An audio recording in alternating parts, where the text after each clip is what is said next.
Hello and welcome to today's video. Today we'll be replacing the valve cover gaskets on this Pontiac Trans Am, same process as the LS1 Camaro, and similar to the 4.8, 5.3, or the 6.0 liter truck engines.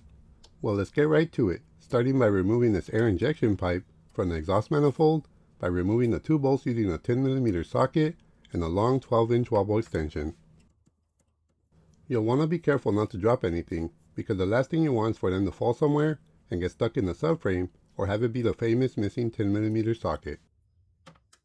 After removing the second bolt, when separating the pipe, you'll want to pay attention to the gasket it'll have, which normally sticks to either the exhaust manifold or the air pipe, but may possibly fall as well.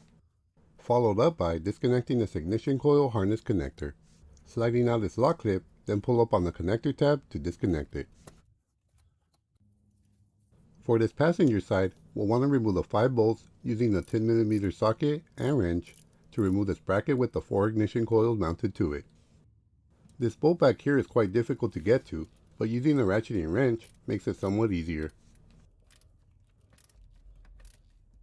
It's a very tight spot, but I tried to get the best shot possible. I do remove these 2 outer ones first. Once this hardest one is out, I remove the 3 in the middle. Now to remove the last 3 bolts holding the bracket to the valve cover. Here's one.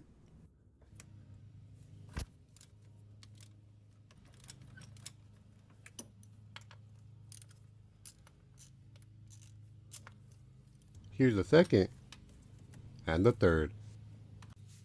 With all 5 bolts out, all we got to do now is disconnect the spark plug wires from each ignition coil. Whenever you're removing spark plug wires, you'll want to pull from the boot and not the wire. This way you'll avoid damaging it by yanking out the wire from the boot. With all 4 wires disconnected, we can now remove the whole bracket with the ignition coils. And with this side done, we continue on to the driver's side, starting by removing the air injection pipe from the exhaust manifold, removing the 2 bolts that attach it with the 10mm socket and an extension.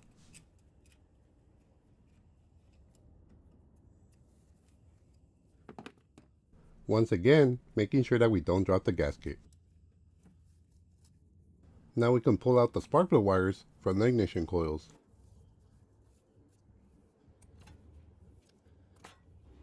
Now we can disconnect the ignition coil harness, removing the lock clip, followed by lifting the tab and sliding out the connector.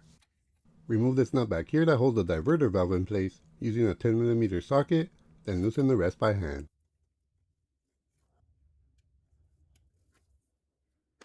There's going to be a bolt at the back of the cylinder head that holds the diverter valve bracket, and for this we use a 15mm wrench to loosen it, just enough to loosen it by hand. Once you get it loose enough to turn by hand, just loosen it a little bit more till you can slide up the bracket so you're able to move it out of the way. Now we just lift up the bracket and that'll give us enough space to remove the coils.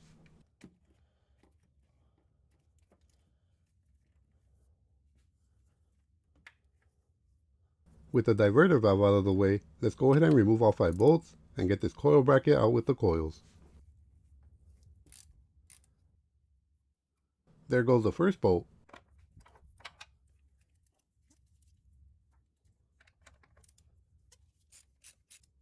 The second.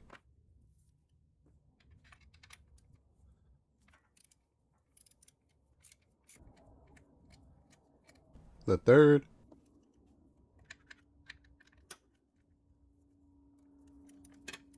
The fourth.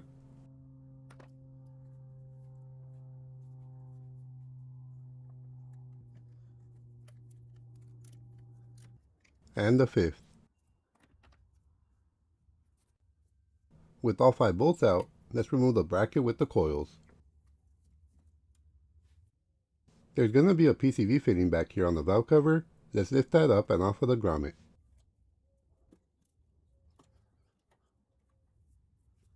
Now to remove the actual valve cover, for this we'll use an 8mm socket to loosen and remove all 4 of these bolts.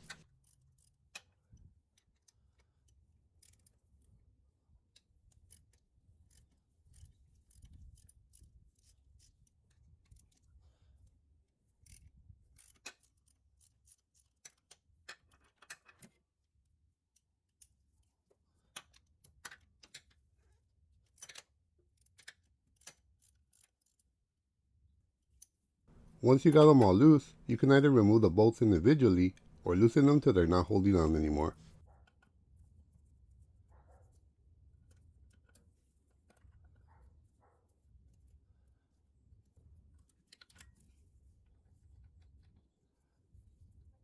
With the bolts off, let's go ahead and remove the valve cover.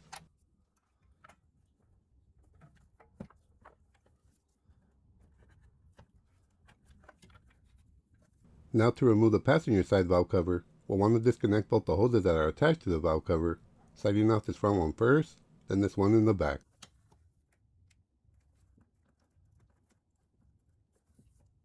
Now we'll loosen and remove these 4 bolts using the same 8mm socket.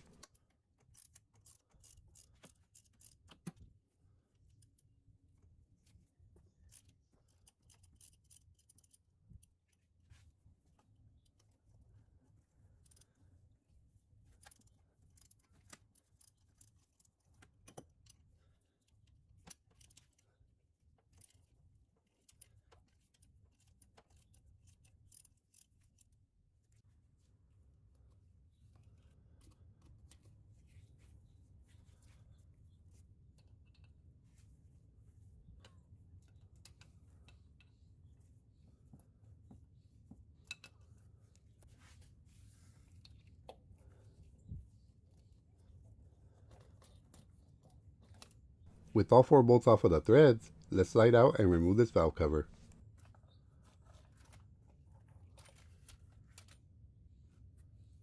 And here we got both of our valve covers removed. The first thing we'll want to do is remove the bolts if they haven't fallen off as you flip them over.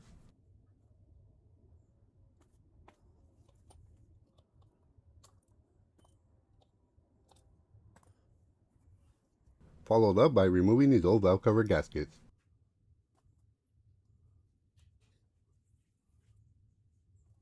Now for the new valve cover gasket, you'll want to get both the gaskets and the center bolt grommets if they don't come together. But before installing them, you'll want to clean them, especially the groove where the gasket goes into. Any oil in that channel will have the gasket sliding out. Normally I spray brake cleaner and clean the channel with a blue towel, but since I just painted them, I'm going to use isopropyl alcohol on a rag and run the rag inside the channel.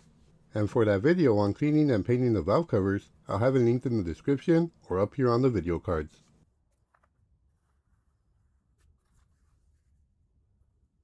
Once you're done cleaning them, grab the new gasket and look for these 3 curved sections to match those with the valve cover, making sure that they line up when installing them, with the thinner part of the gasket going into the valve cover channel.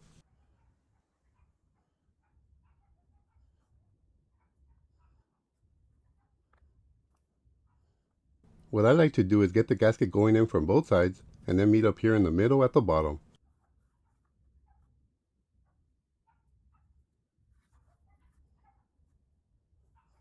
Then we can repeat this on the other valve cover.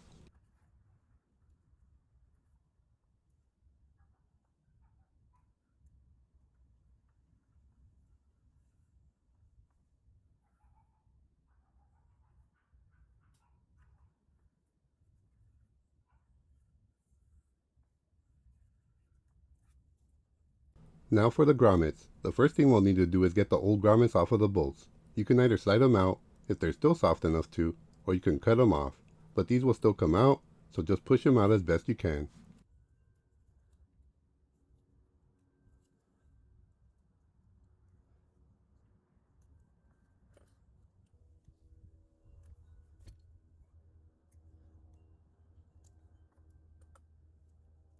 Now to install the new ones, we'll want to lubricate the center portion with some engine oil so they don't get damaged, and also so they slide in easier. Once they're all lubricated, grab the bolt and install a new bushing with the flat side up, so it's against the bolt head. They will require some effort to get on, but they'll go in. You can also just install the bushing on the valve cover and push the bolt past the grommet that way. Either works, but I prefer this method.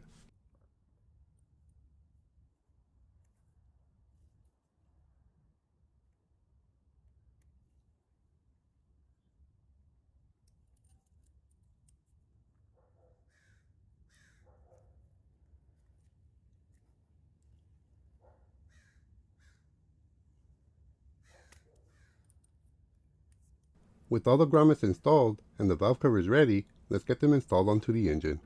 Although before reinstalling the valve covers, you'll want to make sure that you clean the surface on the head where the valve cover sits.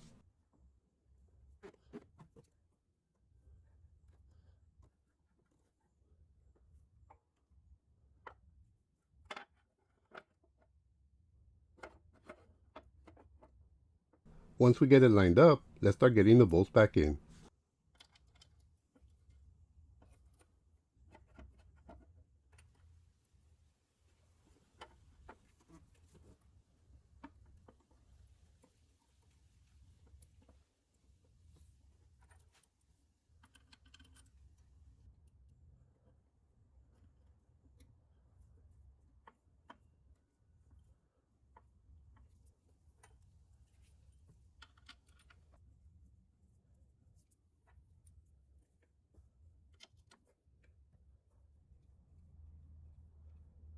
With all of the bolts back on and snugged up, let's torque them down, if you prefer. I normally don't since the torque spec is only 106 inch-pounds, but you will want to tighten or torque them from the middle two first and then the outer ones.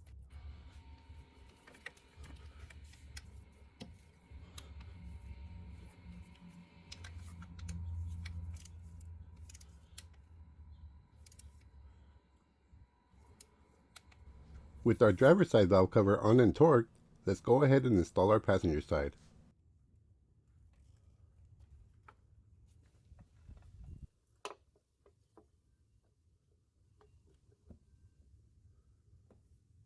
With the bolts on, let's snug them up from the inside out.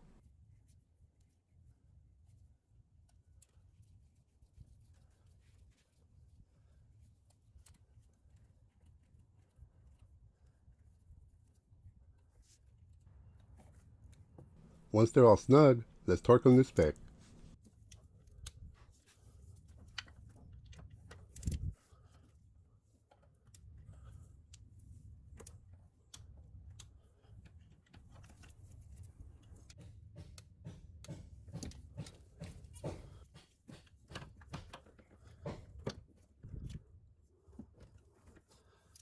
With our valve covers on and tight, let's begin reinstalling everything, starting with the PCV fittings and the lines.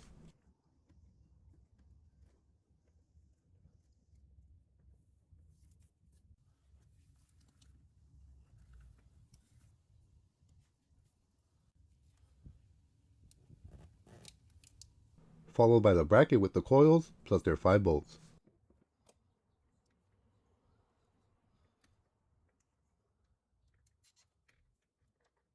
But before installing the bolts, let's get these 2 rearmost spark plug wires clicked onto their ignition coils.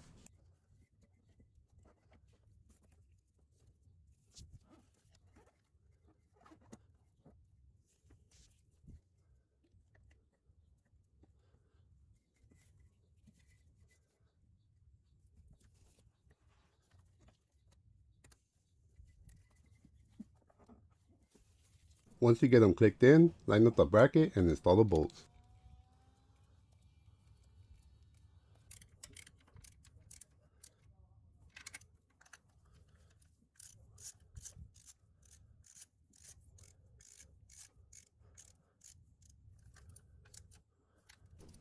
Once they're all tight, install the remaining 2 spark plug wires, which should be easy at this point. Before reinstalling this air injection pipe, you'll want to get the new gasket ready and clean off the old gasket material. I use a razor blade, but you'll want to be careful not to cut yourself, and you'll want to clean it so the surface is flat.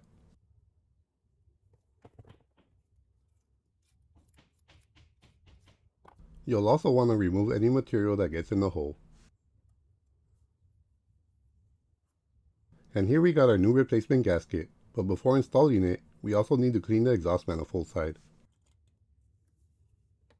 With the surfaces prepared, place the gasket in position, reinstall the bolts, and tighten them alternating from one to the other.